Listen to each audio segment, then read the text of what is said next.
여러분 안녕하세요. 비반미 신발 홍지아입니다.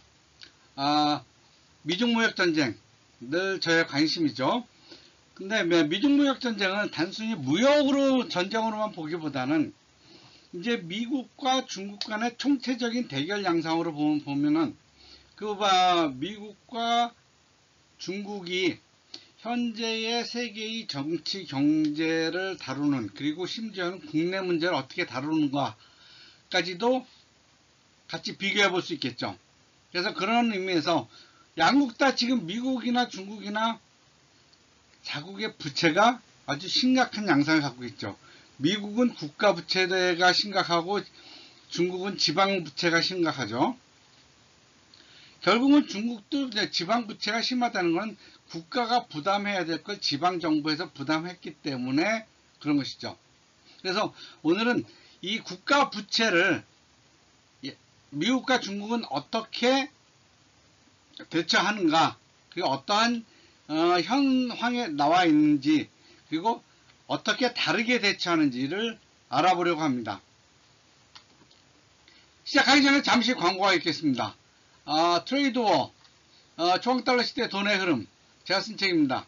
비바미 맨발 신발, 어싱 신발, 제가 만드는 신발입니다. 훌륭한 신발입니다. 많이 신어주시기 바랍니다. 자, 그럼 우선 미국의 사례부터 볼까요?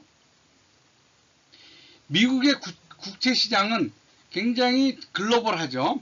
2024년 말을 기준으로 해서 미국 재무부가 발행한 국채 잔액은 약 31조 달러입니다. GDP 대비 부채 비율은 120%에 달하는 거예요. 1년 열심히 생산해도 빚이 20%가 더 많은 거죠. 그런데도 미국 국채는 여전히 세계의 안전자산이라고 불리고, 일본, 중국, 영국 등 외국의 중앙은행과 글로벌 투자기관들의 주요 투자처죠. 자기네 돈, 나라의 자산으로 갖기 뭔가 불안하니까 이 세상에서 가장 안전한 자산이라고 여겨지는 미국의 국채를 갖고 있는 거죠. 그래서 미국은 1개월짜리 T빌부터 30년물 T본드까지 다양한 만기 채권을 발행해서 각 나라의 그 중앙정부나 은행이나 개인이나 기업에 팔고 있죠. 그러면서 그 각 부채의 만기를 다양하게 해서 국채를 한꺼번에 지불해야 되는 그러한 위험을 분산시킵니다. 한꺼번에 너무 많은 돈을 지불해야 되면 아무리 미국이라도 부담이 가니까요. 그리고 미국의 연방준비제도는 오픈마켓, 누구나 살 수 있는 개방되어 있는 그러한 마켓을 조절을 하죠. 많이 팔았다, 내가 적게 팔았다, 금리를 올렸다 내렸다 하면서 시장을 조절하고, 그리고 많이 풀고, 또는 때로는 많이 풀고, 때로는 다시 회수하고, 그러한 시장 조작을 통해서 금리를 높였다 낮췄다. 너무 높으면은 어때요? 다시 걷어들이고, 너무 낮으면은 또 풀고, 뭐 이렇게 하면서 금리를 관리하죠. 그리고 시장 유동성도 조절하고요. 그 다음에 부채 한도를 조절하는 거예요. 한도를 정해요. 그러니까 이거를 가만 내버려두면 아무리 미국 정부라도 한도를 무한정 마구 넓힐 수 없으니까 미국 의회에서 행정부 니네는 금년에 요만큼만 늘릴 수 있어라고 법으로 의회에서 정해주죠. 제한하죠. 물론 이러한 경우도 늘 늘리긴 늘려요. 아직까지는 방법이 없으니까 계속 늘리는데 행정부가 마음대로 늘리지 못하도록 의회에서 제한을 하죠. 그 다음에 미국 재무부는 외국은행이 국채를 매입하도록 외교 금융 전략을 활용하고 부채 수요를 유지하고 낮은 이자 비용을 확보하면서 그 외국 중앙은행, 전 세계 글로벌 은행이나 외국 정부들이 계속해서 자국의 국채를 사도록 유도합니다. 반면에 중국은 어떻게 하냐? 중국은 뭐야? 아까도 말씀드린 것처럼 중앙정부의 부채가 아니라 지방정부의 부채예요. 지방정부가 니네가 할 것, 세금은 중앙정부가 걷어들이면서 쓰는 거, 지방에서 쓰는 것들은 아주 인색하게 내려주다 보니까 지방정부는 쓸 돈을 어떻게 해요? 땅을 팔거나 부채권을 팔죠. 그래서 중국 중앙정부의 부채 비율은 70% 정도로 나쁘지 않지만 지방정부의 부채는 얼마예요? 2023년 말 기준으로 해서 약 42조 위안, 6조 달러에 달하죠. 지방 GDP 대비 60%를 넘었어요. 지방정부의 부채가.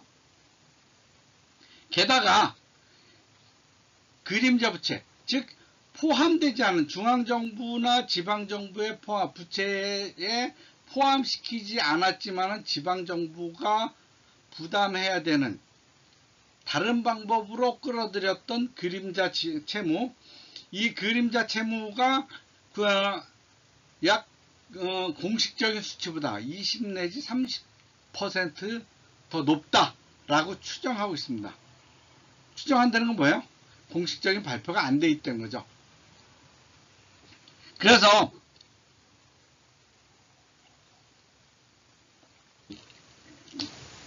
지방정부의 부채가 무한정 늘어나는 것을 방지하기 위해서 중앙정부는 매년 지방채 발행 한도를 정해서 배분하고 각 지방정부, 야 니네는, 야 상해정부 니네는 요만큼만 해, 북경정부 니네는 요만큼만 해 라고 배분하지만 우선 코로나19 이후에 경기 부양을 해야 되니까 지방정부에서 실제적으로 그 이상을 부채를 발행했죠.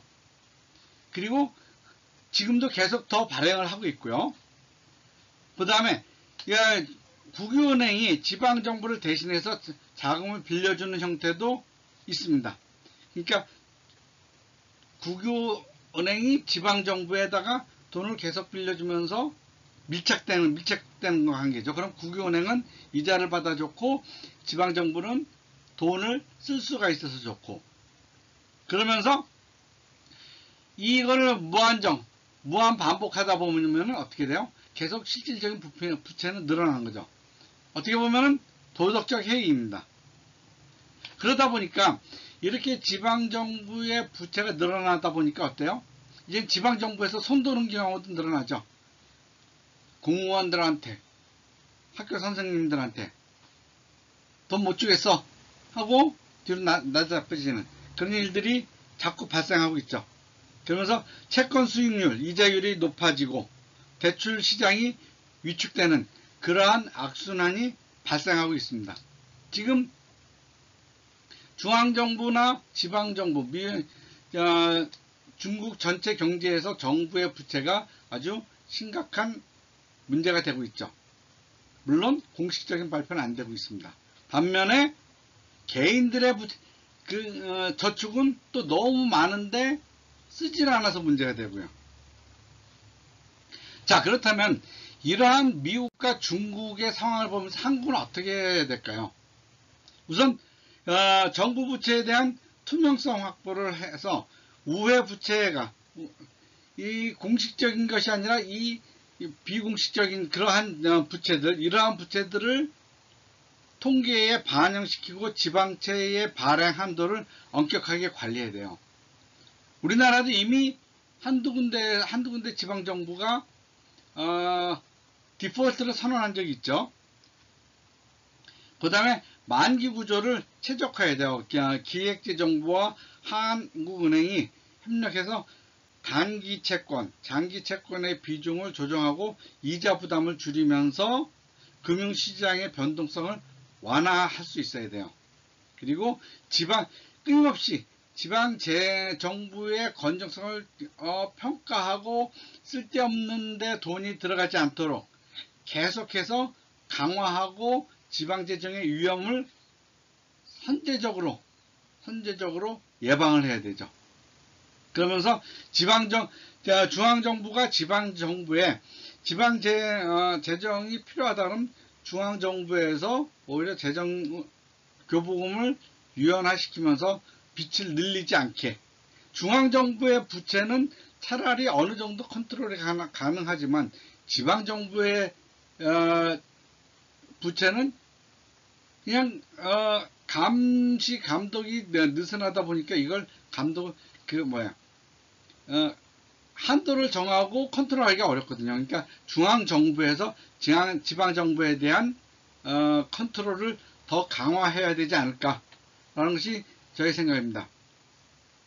예, 앞으로도 미중무역전쟁에 대한 동영상을 계속해서 찍겠습니다. 여러분들의 많은 좋아요, 구독, 그리고 저희 책에 대한 관심도 기울여 주시기 바랍니다. 감사합니다.